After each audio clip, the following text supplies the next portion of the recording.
یہ تیار ہو جائیں۔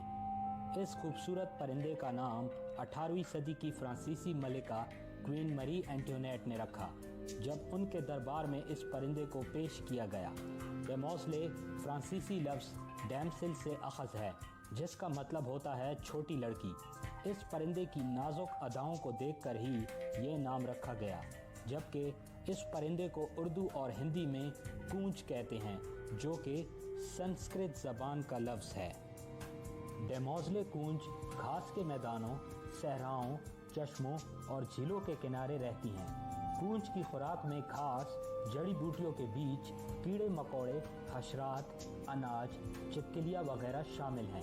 کونچ گرمیوں کے موسم میں وسطی ایشیا، سائبیریا اور شمال مشرقی چین میں رہتی ہیں اور اپنی افزائش نسل کرتی ہیں، جبکہ سردیوں میں یہ سفر کرتے ہوئے جنوبی ایشیا کے ممالک انڈیا اور پاکستان میں آتی ہیں۔ پاکستان میں ڈیموزلے کرینز جنوبی پختونخوا، پنجاب کے صحرائی علاقوں، شمالی سندھ اور بلوچستان آتی ہیں۔ شمالی برفانی علاقوں کے شدید موسم سے بچنے کے لیے ہی کونچ یہ غیر معمولی سفر کرتی ہیں۔ اس سفر کے دوران کونچ 8000 میٹر کی بلندی پر اڑان بھرتی ہیں۔ یہ سفر 2 ہفتوں پر محیط ہوتا ہے جس میں کونچ 5000 کلومیٹر کا سفر طے کرتی ہیں، یعنی کہ دن میں تقریباً 300 کلومیٹر کا سفر۔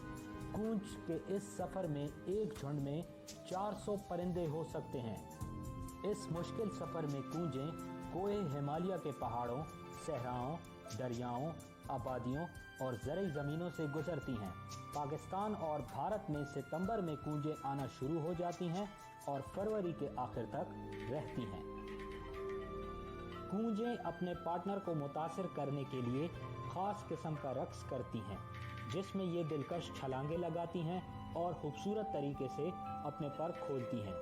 جب کونج ایک بار اپنے پارٹنر کو چن لیتی ہے تو ساری زندگی اسی کے ساتھ رہتی ہے، یہاں تک کہ کسی ایک پارٹنر کی موت کی صورت میں دوسری کونج اکیلے ہی باقی زندگی گزارتی ہے اور اپنے پارٹنر کے ساتھ بے پناہ وفاداری کا مظاہرہ کرتی ہے۔ جہاں تک کونجوں کے شکار کا سوال ہے تو یہ 3 طریقوں سے ہوتا ہے: بندوق سے، جال سے اور ساوا لنگور سے۔ بندوق کے استعمال سے کونجوں کی آبادی کو کافی نقصان پہنچا، اس لیے اب پاکستان میں اس پر پابندی لگا دی گئی ہے۔ جال کے استعمال کے طریقے میں پنجرے میں بند کونج آوازیں نکالتی ہے جس کی طرف متاثر ہو کر ہوا سے گزرنے والی کونج نیچے لگے جال میں پھنس جاتی ہے۔ یہ طریقہ بھی غیر قانونی ہے۔ تیسرا طریقہ قانونی ہے، اس میں ساوا لنگور کا استعمال کیا جاتا ہے اور ہوا سے گزرنے والی کونج کو پکڑنے کے لیے لنگور کونجوں پر پھینک دی جاتی ہے۔ اس ٹریپنگ کی اجازت کے لیے کیمپنگ فیس وصول کی جاتی ہے۔ بندوق اور جال کے بجائے ساوا سے کونجوں کے شکار سے ماضی کے مقابلے میں اب زیادہ کونجیں پاکستان کا رخ کرتی ہیں۔ بھارت کی ریاست راجستھان کے ضلع جودھ پور کے گاؤں کیچن میں 1970 میں مقامی لوگوں نے مہمان کونجوں کو اناج ڈالنا شروع کیا۔ تب سے اب تک ہر سال تقریباً 35,000 مہاجر کونجیں صرف کیچن کے گاؤں میں آتی ہیں۔ کیچن کا گاؤں اب پوری دنیا میں کونجوں کی مہمان نوازی کی علامت بن چکا ہے۔ ناظرین، پاکستان میں ان مہمان پرندوں کا شکار ہو رہا ہے جبکہ بھارت میں ان کی مہمان نوازی ہو رہی ہے۔ شاید اب وقت آ گیا ہے کہ ہم پاکستان میں بھی ان مہمان پرندوں کے لیے اپنے رویے میں نرمی لائیں اور ان کو تحفظ کا ماحول فراہم کریں۔ دوستوں، آپ کا کیا خیال ہے؟ کیا کیچن گاؤں کی طرح پاکستان میں بھی ہمیں ان پرندوں کے لیے اناج کا بندوبست کرنا چاہیے؟ کامنٹ کر کے لیے تیار ہو جائیں۔